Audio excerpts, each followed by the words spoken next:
Okay, तो चलिए start करते हैं। तो आज का हमारा टॉपिक है एटम। एटम, ठीक है। देखो एटम्स के बारे में क्या पता है हम लोगों को कि एटम्स जो होता है वो किसी भी सब्सटेंस का जो है सबसे छोटा पार्ट होता है, मतलब सबसे छोटा पार्टिकल्स, जिसको और छोटे पार्टिकल्स में हम लोग तोड़ नहीं सकते हैं, ठीक है। बट एटम्स जो होता है वो एक्चुअल में 3 फंडामेंटल पार्टिकल्स से मिल के बनता है। वो 3 फंडामेंटल पार्टिकल्स क्या क्या है? तो पहला फंडामेंटल पार्टिकल्स इलेक्ट्रॉन, है ना। दूसरा प्रोटॉन जो कि पॉजिटिव चार्ज होता है, इलेक्ट्रॉन्स पे नेगेटिव चार्ज होता है। और तीसरा है न्यूट्रॉन जो कि न्यूट्रल होता है ना। तो न्यूट्रॉन का खोज हमारे जेम्स चैडविक किए थे, है ना। प्रोटॉन गोल्डस्टीन और इलेक्ट्रॉन जे थॉम्सन, ठीक है। तो देखो एटम्स में एक्चुअल में होता क्या है ना कि प्रोटॉन और न्यूट्रॉन जो है, इसको हम डायग्राम के थ्रू देख लेते हैं कुछ, ठीक है।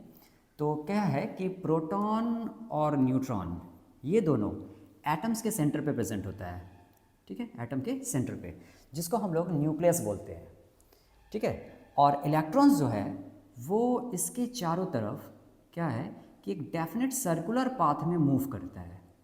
ये सर्कुलर पाथ इसको हम लोग शो कर देते हैं यहाँ पे, ठीक है। इस तरह से एक सर्कुलर पाथ है और इसमें इलेक्ट्रॉन्स जो है वो मूव करता है, ठीक है। तो इस सर्कुलर पाथ को हम लोग ऑर्बिट के नाम से जानते हैं, ठीक है। दिस आर ऑर्बिट, इसको कहते हैं हम लोग ऑर्बिट, ठीक है। या इसको हम लोग सेल भी कह सकते हैं, ऑर्बिट और सेल, ठीक है। तो ये जो सेल है इसको के L M N O P and so on, इस तरह से इसको हम लोग रिप्रेजेंट करते हैं। एंड जस्ट इसको हम लोग 1 2 3 4 है ना 5 6 एंड सो ऑन, इस तरह से हम लोग इसको नंबर्ड करते हैं, ठीक है। तो क्या है कि किसी भी एटम में प्रोटॉन और न्यूट्रॉन जो होता है वो सेंटर पे है, जिसको हम लोग न्यूक्लियस कह रहे हैं, और इलेक्ट्रॉन इसके चारों तरफ एक डेफिनेट सर्कुलर पाथ में मूव कर रहा है, इसको हम लोग ऑर्बिट या सेल कह रहे हैं, ठीक है। सेल को रिप्रेजेंट कैसे करते हैं? तो के एल एम एन, है ना, इससे हम लोग रिप्रेजेंट करते हैं। एंड 1 2 3 4 5 जस्ट इस तरह से इसको काउंट करते हैं, ठीक है। ये चीज़ सबसे पहले क्लियर होना चाहिए।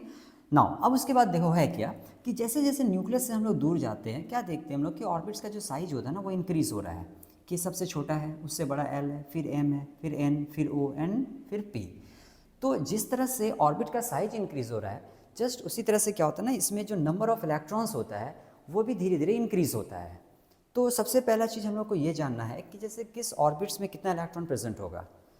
तो इसको सबसे पहले देख लेते हैं, और इसको निकालने का एक बहुत ही सिंपल सा फॉर्मूला है, ठीक है। वो फॉर्मूला क्या है कि जैसे किसी भी ऑर्बिट में हम लोग नंबर ऑफ इलेक्ट्रॉन्स को अगर निकालते हैं, ओके, तो देखो क्या है फॉर्मूला कि maximum number of electrons, maximum number of electrons in an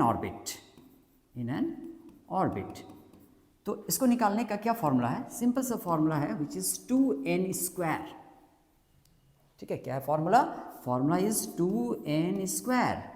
अब कहेंगे ये n क्या है? तो n is the number of orbit, n is the number of orbit, ये नंबर ऑफ ऑर्बिट है जो हम लोग यहाँ नंबर कर रहे हैं, है ना। जैसे k को 1 कह रहे हैं, l को 2 कह रहे हैं, m को 3 कह रहे हैं। तो ये नंबर ऑफ ऑर्बिट्स के अकॉर्डिंग हम लोग इस फॉर्मूला का यूज़ करके, है ना, बेसिक सा फॉर्मूला है ये 2n², इस फॉर्मूला का यूज़ करके हम लोग आराम से उसको कैलकुलेट कर सकते हैं। जैसे देखो कुछ कैलकुलेशन दिखाते हैं यहाँ पे। सपोज हम लोग नंबर ऑफ ऑर्बिट्स और इलेक्ट्रॉन्स को ले लेते हैं यहाँ पे। तो ऑर्बिट्स ले लेते हैं, क्या क्या है ऑर्बिट? तो के एल एम एन, ये ऑर्बिट है। और नंबर ऑफ इलेक्ट्रॉन्स कैसे निकालते हैं इसमें हम लोग?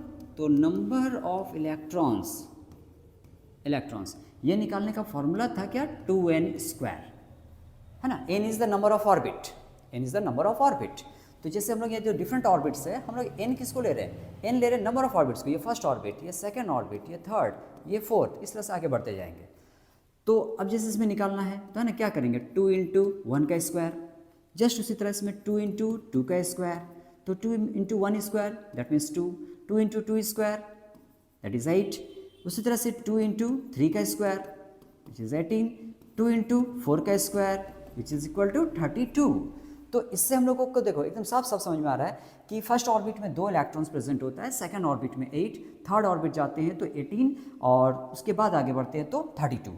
इसी तरह से किसी भी ऑर्बिट्स का अगर हम लोग का इलेक्ट्रॉन्स का नंबर पूछा जाएगा तो इस फॉर्मूला का यूज़ करके हम लोग आराम से निकाल सकते हैं। नहीं, सपोज करो जैसे हम लोग को पूछ दिया जाता है कि what is the maximum number of electron in sixth orbit.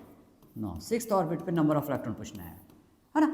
कुछ नहीं करना है, क्या करना है हम लोग को, फॉर्मूला लगाना 2 into n square, where n is क्या है, सिक्स्थ ऑर्बिट, तो 2 इंटू 6 का स्क्वायर कर देंगे, तो 6 का square that means 36 multiplied by 2 which is equal to 72। तो 72 इलेक्ट्रॉन प्रेजेंट होगा हमारे सिक्स्थ ऑर्बिट में। ठीक है, तो इस तरह से किसी भी ऑर्बिट्स में कितना इलेक्ट्रॉन प्रेजेंट है इसको हम लोग आराम से यहाँ से जान सकते हैं।